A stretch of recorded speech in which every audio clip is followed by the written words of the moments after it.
আসসালামু আলাইকুম সুপ্রিয় দর্শক শ্রোতা বন্ধুগণ, আশা করি আপনারা ভালো আছেন। আলহামদুলিল্লাহ আমিও ভালো আছি। যে আমি আছি এখন আমার পেয়ারা বাগানে। আমি পেয়ারা বাগানের মধ্যে দেখেন আমি পেয়ারা সংগ্রহ করতেছি। আমার এই গাছের মধ্যে দেখেন এক গাছের মধ্যে আমি কি পরিমাণ পেয়ারা আছে আপনারা অবশ্যই দেখতে পারতেছেন যে অসংখ্য পেয়ারা আছে। আর আমি এর থেকে মনে করেন আমি একদিন বিক্রি করছি প্রায় 500 টাকার মতন বিক্রি করছি একদিনে। আজকে আমি আবার সংগ্রহ করতেছি মনে করেন আরও 5-10 কেজি। এক গাছ থেকে আমি সংগ্রহ করতাম, এই গাছ থেকে আরও 5-10 কেজি আমি আজকে সংগ্রহ করতাম পারবো। আমি সংগ্রহ করতেছি, আপনারা দেখাই আমি কতটা পেয়ারা সংগ্রহ করলাম এই গাছ থেকে। এখন আমি যে বিষয়টা নিয়ে আপনারা দেখানোর উদ্দেশ্য বলে শুধু আমি গল্প করা না, আমার দেখানোর উদ্দেশ্য হলো কি আমরা যারা শিক্ষিত বেকার অবস্থায় আছি আমরা চাইলে আমরা নিজে কৃষি উদ্যোক্তা হিসেবে কাজ করতে পারি। নিজে কৃষি উদ্যোক্তা হিসেবে কাজ করতে চাইলে আমার সাথে আপনারা পরামর্শ করতে পারেন। আমি আপনারা পরামর্শ যতটুকু আমার জানা আছে আমার দক্ষতা থেকে আমি আপনারা এই পরামর্শটা আমি দিব। তখন আপনারা দেখাইতাম যে আমি যদি এক গাছ থেকে দেখেন আমি এতগুলা পেয়ারা সংগ্রহ করতাম পারছি এবং গাছটা এখন বর্তমানে যে অবস্থার মধ্যে আছে আমি এখন বর্তমানে পেয়ারা সংগ্রহ করতেছি। আমি শেষ পর্যন্ত আজকে কতটা পেয়ারা সংগ্রহ করলাম এক গাছ থেকে এটা আপনারা দেখাইমো যে এখন বর্তমানে বাজার দর পেয়ারার আছে 30 থেকে 50 টাকা।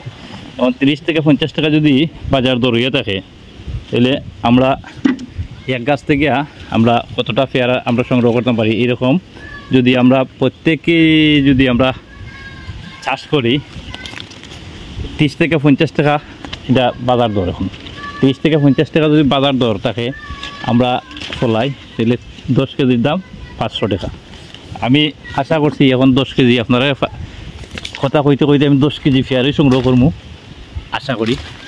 আমি কতটা সংগ্রহ করলাম দেখেন, এই যে দেখেন আমি এই পর্যন্ত প্রায় 5 কেজির মতো আমি অলরেডি সংগ্রহ করছি।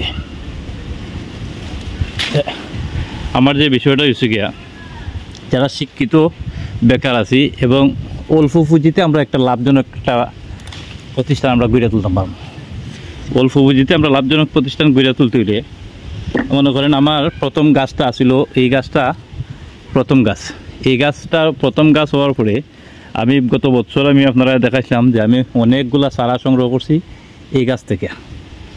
এই যে চারা আমি বানাইছি এই যে দেখেন এইবারও আছে, আশা করি পেয়ারা শেষ হওয়ার সাথে সাথে এই যে কয়টা বানছিলাম এই যে দেখেন পেয়ারা অলরেডি এটা চারা তৈরি হয়ে গেছি।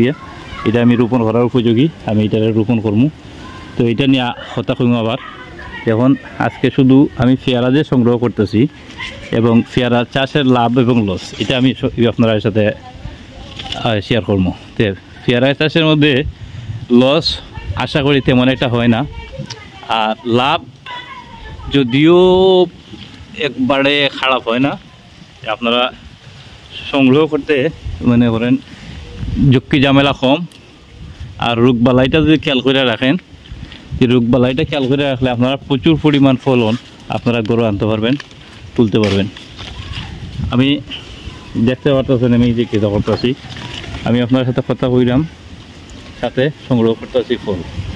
এখন আপনারা যে বিষয়টা দিয়া যে আমরা যারা শিক্ষিত বেকার আছি আমরা বেকার কেউ খাওয়া দেওয়ার দরকার নাই। আমরা অল্প পরিসরে আমরা বিভিন্ন উৎপাদনমুখী ফসল শুধু পেয়ারাই না বিভিন্ন রকমের ফসল যেগুলো আছে আমরা উৎপাদনমুখী ফসলগুলো আমরা রোপণ করি এবং উৎপাদনমুখী ফসলগুলো যদি আমরা রোপণ করতে পারি আশা করি আমরা আশানুরূপ একটা ফল লাভ করতে পারবো, প্লাস লাভবান হওয়া সম্ভব। সেক্ষেত্রে যে জিনিসটা করণীয় দরকার একটু পরিশ্রম যদি আমরা ত্যাগ স্বীকার না করি তাহলে আমরা কোনো অবস্থায় যদি লাভবান হওয়া সম্ভব না। তো এক্ষেত্রে আমরা লাভবান হইতে হলে একটু ত্যাগ স্বীকার করতে হইব, একটু পরিশ্রম করতে হইব। এই পরিশ্রমটা যদি আমরা করিয়া নিতাম পারি তাহলে আমরা লাভবান হওয়া সম্ভব, লাভের মুখ দেখা সম্ভব। আর যে বিষয়টা যুগিয়া আমি এখানে মাঝে আমি কয়েক রকমের পেয়ারা রোপণ করছিলাম, যেমন এটার মধ্যে থাই পেয়ারা, আর এই যে লাল আর একটা পেয়ারা দেখতে পাচ্ছেন, এটার সাথে ছোট একটা গাছ আছে, এটা গত বছর আমি রোপণ করছিলাম, এর থেকে আমি কিছু পেয়ারা অলরেডি সংগ্রহ করছি। এই যে থাই পেয়ারা, আর এই যে আরেকটা দেখেন আর একটা পেয়ারা, আপনারা এটাও রোপণ করতে পারেন। এটারও খুব সুস্বাদু এই পেয়ারাটা, এটা খুবই মিষ্টি, আমি নিজে পরীক্ষা করে দেখলাম, ফলনও মোটামুটি খারাপ নয়, এটার মধ্যে ভালো একটা অবস্থান আসলো আসছিলাম। আমি কিছু পেয়ারা অলরেডি সংগ্রহ করছি। এই ধরনের গাছ আমার আছে প্রায় 50টার মতন গাছ আছে।